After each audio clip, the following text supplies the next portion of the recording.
लड़कियां होती हैं, पहले तो वो मतलब उस टाइम कोई बहला फुसला के कर लेता है, उसके बाद उन्हें रियलाइज होता है कि हाँ कुछ गलत करा। अगर वो प्रेग्नेंट हो जाती है तो बाद में वो सुसाइड भी कमिट कर लेती हैं।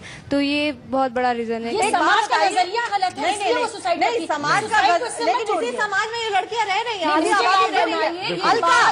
अलका या ना बनने से रिलेटेड अलका सोशल सिक्योरिटी के नाम पे अलका एक कंसर्न रेज किया है।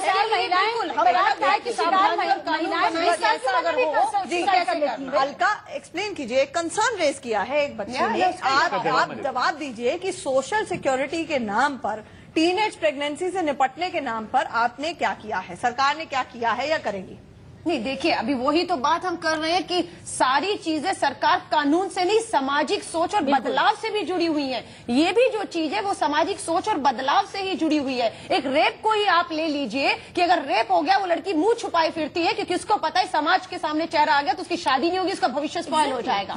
तो ये तो सामाजिक ताना बाना है जिसको इस बात को समझना है। पैनल ने भी अपनी रिपोर्ट में कहा था कि ये शर्मनाक है हमारे देश में कि बलात्कार को हम शेम और ऑनर के ऑनर से जोड़ते हैं, और उसी का रिजल्ट बलात्कार, उसी का रिजल्ट कुछ कहना चाह रहे हैं। इनका कंसर्न किसी ने आंसर नहीं किया। इनका कंसर्न बहुत ही वैलिड है और बहुत प्रैक्टिकल कंसर्न था कि 16 ईयर्स से पहले इनको नहीं मालूम था एंड अल्टीमेटली ये एक संबंध में रह गई। तभी कानून ने 16 ईयर्स की एक लिमिट बनाई है जिसके अंदर कानून, आप समझते हैं कि आप फिजिकली मैच्योर हो चुकी हैं लेकिन आप मेंटली मैच्योर नहीं होती, इसलिए आप बाद में रियलाइज करती हैं कि आपने गलत किया। इसलिए 16 ईयर्स की एज मेरे हिसाब से कानून ने बिल्कुल परफेक्ट बनाई हुई है, जिसमें बेशक आप फिजिकल मैच्योर हो जाती हैं इवन आफ्टर, आज की डेट में आफ्टर 12 ईयर्स भी, लेकिन मेंटल मैच्योर जो है आप 16 ईयर्स के बाद ही आप रियलाइज करती हैं कि you have become mental mature. So therefore 16 years की लिमिट बनाई इसलिए गई है कि आपकी कंसेंट या no consent that doesn't matter in the eyes of law.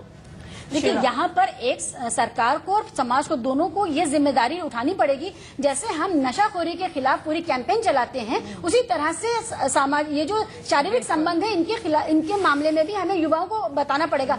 हाँ, हमारा युवा, देखिए राइट टू एजुकेशन हमारे यहाँ राइट है। हम अगर किताबों में हर मतलब 5वीं के बाद हर क्लास में अगर हम एक चैप्टर सिर्फ डाल दें कि ये प्रॉस एंड कॉन्स हैं, आप समझ लीजिए, तो एक बहुत बड़े लेवल पर अवेयरनेस हो सकती है। क्योंकि एक टेक्स्ट बुक एक ऐसी चीज है जिसको हमारा बहुत बड़ा तबका पड़ता है। जी नहीं, एक क्विक टेस्ट ले लेते हैं। आप में से कितने बच्चों को, कितने छात्र छात्राओं को, बार बार बच्चे कह रही हूँ माफ कीजिएगा, कितने छात्र छात्राओं को स्कूल या कॉलेजेस में सेक्स एजुकेशन दी गई है?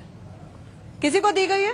किसी को कुछ भी एक्सप्लेन किया गया? या बायोलॉजी के चैप्टर जो हमारे जमाने में भी होता था, टीचर शर्म के मारे, एक सेकंड, टीचर शर्म के मारे स्किप कर देती थी, हमारी टीचर नहीं बनी।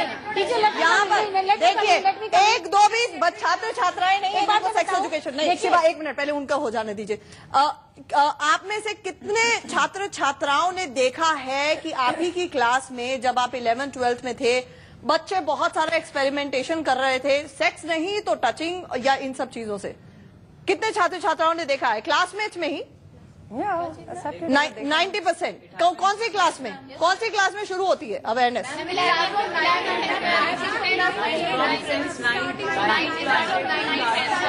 जी, सारे इकट्ठे बोले 9-10 से आप मानेंगे कि शुरू हो जाता है। क्या ये 9-10 से इनमें से किसी को सेक्सुअल एजुकेशन दी नहीं गई है? सेक्स एजुकेशन स्कूलों कॉलेजों में।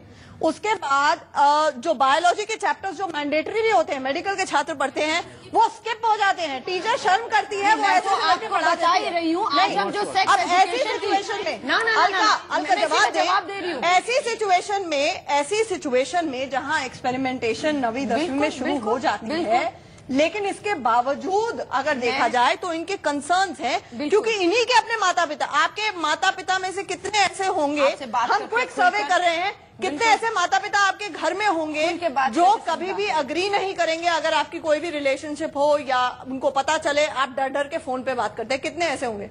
किसी का एग्री करेगा या सारे के सारे डरे होंगे कि घर में इस तरह की? सबको डर, वही बात कर रही हूँ। आप इनको तो आप समझा ही नहीं।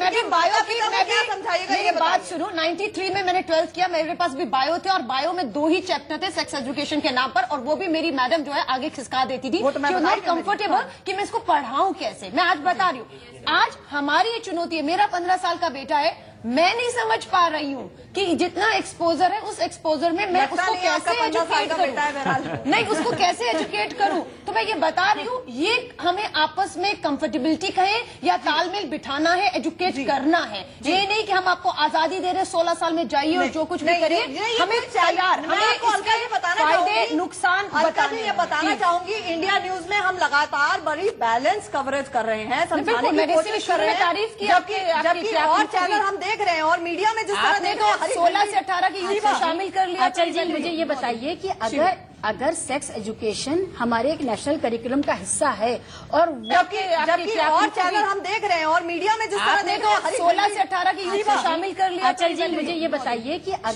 अगर सेक्स एजुकेशन हमारे एक नेशनल करिकुलम का हिस्सा है और वो हमारे टीचर्स नहीं परफॉर्म कर रहे हैं, तो उसकी सजा आप इन बच्चों को क्यों देंगे, आप युवाओं को क्यों देंगे? आप वहां पर इम्प्रूव करिए कि वो अपनी ड्यूटी निभाएं, वो अपनी ड्यूटी ना निभाएं और इनको आप किसी 18वीं सदी में या 19वीं सदी में फ्रीज कर दें। ये कहाँ की इंसाफ है? तो अगला प्रोग्राम आंचल जी आप इस पर जरूर करिए, 12वीं के टीचर्स को बुला करके कि आपका ये काम था, आपने क्यों नहीं किया? आपने क्यों नहीं किया? बिल्कुल करेंगे। अब अलका जी आपका जवाब देने के लिए हमारे साथ पिंकी आनंद जी लाइव पे जुड़ गई हैं। पिंकी आनंद जी, यहाँ पर अलका लांबा जी कह रही हैं कि कानून में तो लबोलबाब कोई बदलाव हुआ नहीं है, ये सिर्फ एक पुराना कानून चला आ रहा था, ऑर्डिनेंस के चलते कुछ फेरबदल हुई और अब उसके बाद एज फिर से 16 कर दी गई है।